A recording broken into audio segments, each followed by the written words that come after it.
ಸಜ್ಜನ ಬಂಧುಗಳೇ, ನೊಂದ ಮನಸ್ಸಿಗೆ ಸಂಜೀವಿನಿಯಾಗಿರುವ ಈ ಧ್ವನಿಗೆ ನಿಮ್ಮದೊಂದು ಲೈಕ್ ಇರಲಿ. ಈ ಕಥೆಯನ್ನು ಕೊನೆ ತನಕ ನೋಡಿ. ಕಥೆಯ ಕೊನೆಯಲ್ಲಿ ನಿಮ್ಮ ಅಭಿಪ್ರಾಯವನ್ನು ಕಮೆಂಟ್ ಬಾಕ್ಸ್ನಲ್ಲಿ ತಪ್ಪದೆ ತಿಳಿಸಿ. ಮಾಧುರಿ, ಕುಡಿಯೋಕೆ 1 ಲೋಟ ನೀರು ಕೊಡ್ತೀಯ ಎಂದು ಶ್ರೀಪತಿ ರಾಯರು ಸೊಸೆಗೆ ಕೇಳಿದಾಗ ಆಕೆ ಕೊಂಚ ಸಿಡುಕುತ್ತಲೇ, ನಾನು ಪುಟ್ಟಿಗೆ ಸ್ಕೂಲ್ಗೆ ಕಳುಹಿಸಲು ರೆಡಿ ಮಾಡ್ತಾ ಇದ್ದೇನೆ, ನೀವೇ 1 ಹೆಜ್ಜೆ ಹೋಗಿ ತಗೊಳ್ಳಿ ಅಂತಾಳೆ. ಆಯ್ತು ಎನ್ನುತ್ತಾ ರಾಯರು ತಮ್ಮ ಊರುಗೋಲಿನ ಸಹಾಯದಿಂದ ಅಡುಗೆ ಮನೆ ತಲುಪಿ ನಡುಗುವ ಕೈಗಳಿಂದ 1 ಲೋಟ ನೀರು ಎತ್ತಿಕೊಂಡಾಗ ಅದು ಅಕಸ್ಮಾತ್ ಆಗಿ ಕೈಯಿಂದ ಜಾರಿ ಕೆಳಗೆ ಬೀಳುತ್ತದೆ. ಇದನ್ನು ಕಂಡ ಕಚೇರಿಗೆ ಹೊರಟು ನಿಂತಿದ್ದ ಅವರ ಮಗ ವಿಜಯ್ ಅಲ್ಲಿಗೆ ಬಂದವ. ಇದೇನಪ್ಪ, ಒಂದು ಸಣ್ಣ ಕೆಲಸನೂ ನಿಮ್ಮಿಂದ ಮಾಡೋಕೆ ಆಗಲ್ವಲ್ಲ, ಈಗ ನೋಡಿ ಮಾಧುರಿಗೆ ಮತ್ತೊಂದು ಕೆಲಸ ಕೊಟ್ರಿ ಎನ್ನುತ್ತಾ ಅವರಿಗೊಂದು ಲೋಟ ನೀರು ಕೊಟ್ಟು ಕೆಳಗೆ ಬಿದ್ದಿದ್ದ ನೀರನ್ನು ತಾನೇ ಬಟ್ಟೆಯಿಂದ ಒರೆಸಿ ಶುಚಿಗೊಳಿಸ್ತಾನೆ. ಅನಂತರ ಒಳಗೆ ಬಂದ ಅವರ ಸೊಸೆ ಮಾಧುರಿ ನಿನ್ನೆ ರಾತ್ರಿ ಮಾಡಿದ 2 ಚಪಾತಿ ಒಂದಿಷ್ಟು ಉಪ್ಪಿನಕಾಯಿ ಹಾಕಿ ಅವರಿಗೆ ಕಾಪಿ ಮಾಡಿಕೊಟ್ಟು ಇಬ್ಬರು ತಮ್ಮ ತಮ್ಮ ಕಚೇರಿಗೆ ತೆರಳುತ್ತಾರೆ. ಈ ಕತೆ ಒಂದೇ ದಿನದಾಗಿರಲಿಲ್ಲ. ರಾಯರ ಪತ್ನಿ ಸಾವಿತ್ರಮ್ಮ ಅವರನ್ನು ಬಿಟ್ಟು ಹೋದಾಗಿನಿಂದಲೂ ಇದು ನಿತ್ಯ ನಡೆಯುತ್ತಲೇ ಇತ್ತು. ಅಂದಿನಿಂದ ರಾಯರಿಗೆ ಒಂಟಿತನ ಕಾಡಲಾರಂಭಿಸಿತು. ಮಗ ಸೊಸೆ ಇಬ್ಬರು ತಾವಾಯ್ತು ತಮ್ಮ ಕೆಲಸವಾಯಿತು ಎನ್ನುವಷ್ಟರಲ್ಲೇ ಇದ್ರು. ಅದರಿಂದಾಗಿ ರಾಯರೊಂದಿಗೆ ದಿನದಲ್ಲಿ 10 ನಿಮಿಷ ಕೂಡ ಮಾತನಾಡಲು ಸಮಯ ಮಾಡಿಕೊಳ್ತಿರ್ಲಿಲ್ಲ. ಆದರೆ ರಾಯರಿಗೆ ಮೊಮ್ಮಗ ರಾಕೇಶ್ ಇದ್ದುದರಿಂದ ಅವರಿಗೆ ಒಂದು ರೀತಿಯ ಸಮಾಧಾನವಾಗುತ್ತಿತ್ತು. ನಿತ್ಯ ಸಂಜೆ ಆತ ಸ್ಕೂಲಿನಿಂದ ಬರುವುದನ್ನೇ ಕುತೂಹಲದಿಂದ ಕಾಯುತ್ತಿದ್ದರು. ಆತನೂ ಅಷ್ಟೇ, ಶಾಲೆಯಿಂದ ಮನೆಗೆ ಬರುತ್ತಿದ್ದಂತೆ ತಾತನನ್ನು ತಬ್ಬಿಕೊಂಡು 2 ನಿಮಿಷ ಮುದ್ದಾಡಿದ ನಂತರವೇ ಮುಂದಿನ ಕೆಲಸ ಮಾಡ್ತಿದ್ದ. ಹೀಗಾಗಿ ಆತನ ಆಟೋಟ ಪ್ರೀತಿ ಎಲ್ಲವೂ ರಾಯರಿಗೆ ಒಂದು ರೀತಿ ಬೇಸರ ಕಳೆಯಲು ಸಹಾಯವಾದಂತಾಯಿತು. ಅದೊಂದು ರಾತ್ರಿ ರಾಯರು ಮಲಗಲು ತಮ್ಮ ಕೋಣೆಯತ್ತ ಹೋಗುತ್ತಿದ್ದಾಗ ಅವರ ಸೊಸೆ ತನ್ನ ಗಂಡನಿಗೆ ಬೇಸರದ ಸ್ವರದಲ್ಲಿ, ನೋಡಿ, ನನ್ನನ್ನು ದಯವಿಟ್ಟು ತಪ್ಪು ತಿಳಿಬೇಡಿ, ಮಾವನವರನ್ನು ಇನ್ನು ನಮ್ಮ ಮನೆಯಲ್ಲಿ ಇಟ್ಟುಕೊಳ್ಳಲು ಆಗಲ್ಲ. ನನಗಂತೂ ಈ ಮನೆ ಕೆಲಸ ಕಚೇರಿ ಕೆಲಸ ನೋಡಿಕೊಳ್ಳೋದೇ ಸಾಕಾಗಿದೆ. ಇನ್ನು ಅದರ ಮೇಲೆ ಮಾವನವರ ಚಾಕರಿ ಬೇರೆ ಮಾಡಬೇಕು. ನನ್ನ ಕೈಯಲ್ಲಿ ಒಬ್ಬಳಿಗಂತೂ ಸಂಭಾಳಿಸೋದು ಆಗುವುದೇ ಇಲ್ಲ ಎಂದು ಹೇಳುತ್ತಿದ್ದಾಗ ರಾಯರು ತಮ್ಮ ಸೊಸೆಯ ಮಾತಿಗೆ ಮಗರಾಯ ಏನಾದರೂ ತಿಳಿಸಿ ಹೇಳಿಯಾನು ಎಂದು ಲೆಕ್ಕಾಚಾರ ಹಾಕಿದ್ರು. ಆದರೆ ಅದು ಹಾಗಾಗ್ಲಿಲ್ಲ. ಅವರ ಮಗ ತನ್ನ ಹೆಂಡತಿಗೆ, ಮಾಧುರಿ, ನಿನ್ನ ತೊಂದರೆ ಏನಂತ ನನಗೆ ಅರ್ಥವಾಗ್ತದೆ. ಹೀಗಾಗಿ ಅವರನ್ನು ನೀ ಹೇಳಿದಂತೆ ವೃದ್ಧಾಶ್ರಮಕ್ಕೆ ಕಳಿಸುವುದೇ ಸೂಕ್ತ. ಅಲ್ಲಿ ಅವರನ್ನ ಚೆನ್ನಾಗಿ ನೋಡ್ಕೊಳ್ತಾರೆ. ಅದು ಅಲ್ಲದೆ ಅಲ್ಲಿ ಅವರ ವಯಸ್ಕರು ಇರೋದ್ರಿಂದ ಬಹುಬೇಗ ಅಲ್ಲಿನ ವಾತಾವರಣಕ್ಕೆ ಹೊಂದಿಕೊಂಡು ಹೋಗ್ತಾರೆ. ನೀನೇನು ಚಿಂತೆ ಮಾಡಬೇಡ, ನಾಳೆನೇ ಇಬ್ಬರು ಹೋಗಿ ಅವರನ್ನ ವೃದ್ಧಾಶ್ರಮಕ್ಕೆ ಬಿಟ್ಟು ಬರೋಣ ಎಂದಾಡಿದ ಮಾತು ಕೇಳಿಸಿಕೊಂಡಾಗ ರಾಯರು ಭಾರವಾದ ಮನಸ್ಸಿನಿಂದ ಹನಿಗಣ್ಣಾಗಿ ತಮ್ಮ ರೂಮಿಗೆ ಬಂದು ಸೇರ್ತಾರೆ.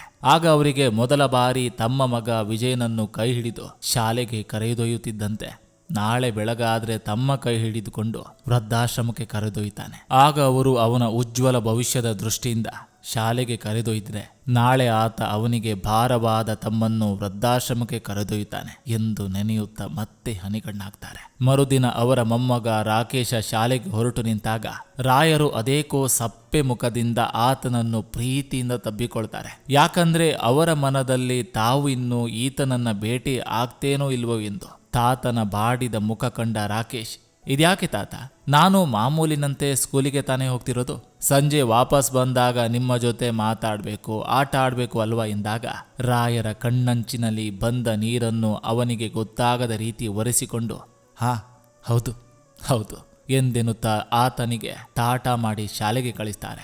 ಆತ ಆ ಕಡೆ ಶಾಲೆಗೆ ಹೋದ ನಂತರ ಇತ್ತ ಮಗ ಸೊಸೆ ಇಬ್ಬರು ರಾಯರಿಗೆ ಬನ್ನಿ ಬನ್ನಿ ಎನ್ನುತ್ತಾ ಕಾರಿನಲ್ಲಿ ಕೂರಿಸಿಕೊಂಡು ವೃದ್ಧಾಶ್ರಮಕ್ಕೆ ಬಂದು ತಲುಪುತ್ತಾರೆ. ಅಲ್ಲಿ ಒಳಗೆ ಪ್ರವೇಶ ಮಾಡ್ತಿದ್ದಂತೆ ರಾಯರು ತಮ್ಮ ಬೀಗರನ್ನು ಅಂದ್ರೆ ಸೊಸೆಯ ತಂದೆಯನ್ನು ಕಂಡು ಆಶ್ಚರ್ಯರಾಗ್ತಾರೆ. ಒಮ್ಮೆ ಸೊಸೆಯತ್ತ ನೋಡ್ತಾರೆ. ಅವರ ಬೀಗರ ಮುಖವೂ ಕೂಡ ದುಃಖದಲ್ಲಿತ್ತು. ತನ್ನ ತಂದೆಯನ್ನು ಕಂಡ ಮಾಧುರಿ ಇದ್ದಕ್ಕಿದ್ದಂತೆ ಗಾಬರಿಗೊಂಡು, ಅಪ್ಪಾಜಿ, ಇದೇನು ನೀವಿಲ್ಲಿ ಎನ್ನುವ ಪ್ರಶ್ನೆ ಮಾಡಿದಾಗ ಅವರು ಉತ್ತರಿಸುವುದಕ್ಕೂ ಮುಂಚೆ ಅವಳ ಪತಿ ವಿಜಯ್, ನಿನಗೆ ಹೇಗೆ ನಿನ್ನ ಮಾವನವರಿಂದ ತೊಂದರೆ ಆಗ್ತಿದೆಯೋ ಹಾಗೆ ನಿನ್ನ ಅತ್ತಿಗೆಗೂ ನಿಮ್ಮ ತಂದೆಯಿಂದ ತೊಂದರೆ ಆಗಿರಬೇಕಲ್ವಾ. ಇದನ್ನು ಅರಿತುಕೊಂಡೇ ನಾನು ನನ್ನ ತಂದೆ ಜೊತೆಗೆ ನಿನ್ನ ತಂದೆಯನ್ನು ಕೂಡ ಕರೆ ತಂದಿರುವೆ ಎಂದು ಹೇಳಿ ಆತನ ಮಾತು ಮುಗಿಯುತ್ತಿದ್ದಂತೆ ಮಾಧುರಿಯ ಕೈಕಾಲು ನಡುಗಲಾರಂಭಿಸಿ ಆಕೆ ಬಿಕ್ಕಿ ಬಿಕ್ಕಿ ಅಳಲು ಶುರು ಮಾಡ್ತಾಳೆ. ಆಗ ಅವಳಿಗೆ ತಾನು ಮಾಡಿದ ತಪ್ಪಿನ ಅರಿವಾಗಿ ಮಾವನವರಿಗೆ ಕ್ಷಮೆ ಕೊಡ್ತಾಳೆ. ಇಷ್ಟೇ ಅಲ್ಲ, ಅಲ್ಲಿಗೆ ಬಂದಿದ್ದ ತನ್ನ ತಂದೆ ಜೊತೆಗೆ ಮಾವನವರನ್ನು ಮನೆಗೆ ವಾಪಸ್ ಕರೆದುಕೊಂಡು ಬರ್ತಾಳೆ.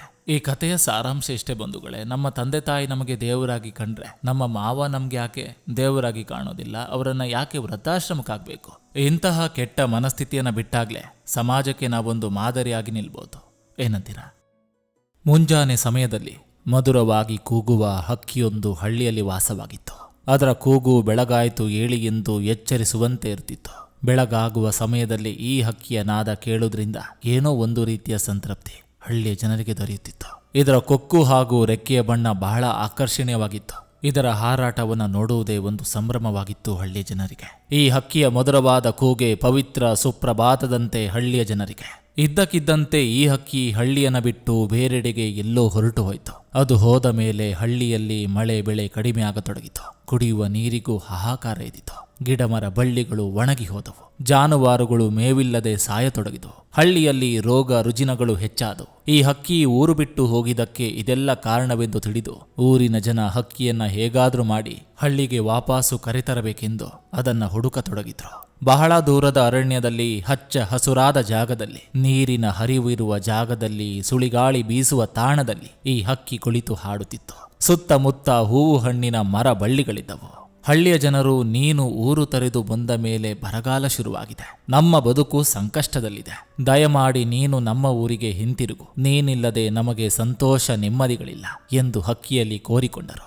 ಅಯ್ಯೋ ಹುಚ್ಚಪ್ಪಗಳಿರ, ನಾವಿರುವ ಜಾಗದಲ್ಲಿ ನೆಮ್ಮದಿ ಇರೋದಿಲ್ಲ, ನೆಮ್ಮದಿ ಇರುವ ಜಾಗದಲ್ಲಿ ನಾವಿರಬೇಕು. ಈಗ ನಾನಿರುವ ಜಾಗದಂತೆ ನಿಮ್ಮೂರು ಬದಲಾದಾಗ ನಾನು ಖಂಡಿತವಾಗಿಯೂ ಮತ್ತೆ ಅಲ್ಲಿಗೆ ಬರ್ತೇನೆ. ಮೊದಲು ನೀವು ಅದನ್ನು ಸರಿಪಡಿಸಿಕೊಳ್ಳಿ ಎಂದಿತು ಹಕ್ಕಿ. ಊರಿನವರಿಗೆಲ್ಲ ಅದು ಹೇಳಿದ್ದು ಸತ್ಯ ಎನಿಸಿತು. ಮೊದಲು ತಮ್ಮ ಊರು ಕೂಡ ಇದೇ ರೀತಿಯಲ್ಲಿತ್ತು. ಅದನ್ನು ನಾಶ ಮಾಡಿದವರು ನಾವೇ ಅಲ್ವೇ? ಪ್ರಕೃತಿ ಮಾತೆ ನಮಗೆ ಉಡುಗೊರೆಯಾಗಿ ಕೊಟ್ಟ ಗಿಡ ಮರ ಹಳ್ಳ ಕೊಳ್ಳಗಳನ್ನು ನಾವು ಉಳಿಸಿಕೊಳ್ಳಲಿಲ್ಲ. ಅದರ ಮೌಲ್ಯವನ್ನು ನಾವು ತಿಳಿದುಕೊಳ್ಳಿಲ್ಲ.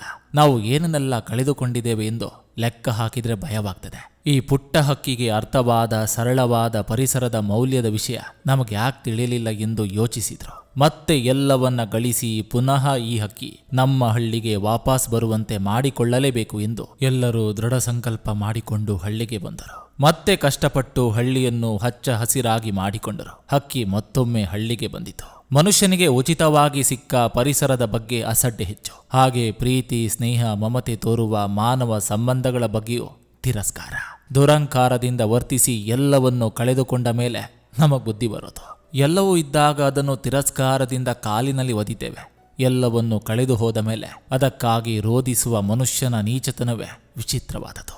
ಅಪ್ಪ ಅಮ್ಮನ ಪ್ರೀತಿಯನ್ನು, ಸಹೋದರ ಸಹೋದರಿಯರ ಬಾಂಧವ್ಯವನ್ನು, ಒಳ್ಳೆಯ ಮಿತ್ರರ ಸ್ನೇಹವನ್ನು, ಹುಟ್ಟಿದ ಊರಿನ ಸೊಗಡನ್ನ ತಿರಸ್ಕರಿಸಿ ನಂತರ ನೆನಪಿಸಿಕೊಂಡು ಅಳುವ ಪ್ರಸಂಗ ಮಾತ್ರ ಯಾರಿಗೂ ಬರಬಾರ್ದು. ಬಿಟ್ಟು ಹೋದ ಹಕ್ಕಿಯೇನು ಊರಿಗೆ ವಾಪಸ್ ಬರ್ಬೋದು, ಆದರೆ ಕಳೆದುಕೊಂಡ ಮಾನವೀಯ ಸಂಬಂಧಗಳು ಪುನಃ ಹಿಂದಿರುಗಲು ಸಾಧ್ಯವೇ? ಎಲ್ರಿಗೂ ನಮಸ್ಕಾರ. ನಾನು ನಿಮ್ಮ AK ಶೆಟ್ಟಿನಡೂರು. ನೀವಿನ್ನು ನನ್ನ ಚಾನಲ್ಗೆ ಮೊದಲ ಭೇಟಿ ಕೊಟ್ಟಿದ್ರೆ ದಯವಿಟ್ಟು ಸಬ್ಸ್ಕ್ರೈಬ್ ಮಾಡಿ, ಪಕ್ಕದಲ್ಲಿರುವಂಥ ಬೆಲ್ ಬಟನ್ ಅನ್ನು ಕ್ಲಿಕ್ ಮಾಡಿ. ಈ ಸಂಚಿಕೆ ನಿಮ್ಗೆ ಇಷ್ಟವಾಗಿದ್ರೆ ದಯವಿಟ್ಟು ಒಂದು ಲೈಕ್ ಮಾಡಿ, ಜೊತೆಗೊಂದು ಕಮೆಂಟ್ ಮಾಡಿ ಅಂತ ಹೇಳ್ತಾ ಮತ್ತೆ ಮುಂದಿನ ಸಂಚಿಕೆಯೊಂದಿಗೆ ಅತಿ ಶೀಘ್ರದಲ್ಲಿ ನಿಮ್ಮನ್ನು ಭೇಟಿ ಆಗ್ತೇನೆ. ಎಲ್ರಿಗೂ ಒಳ್ಳೆಯದಾಗಲಿ.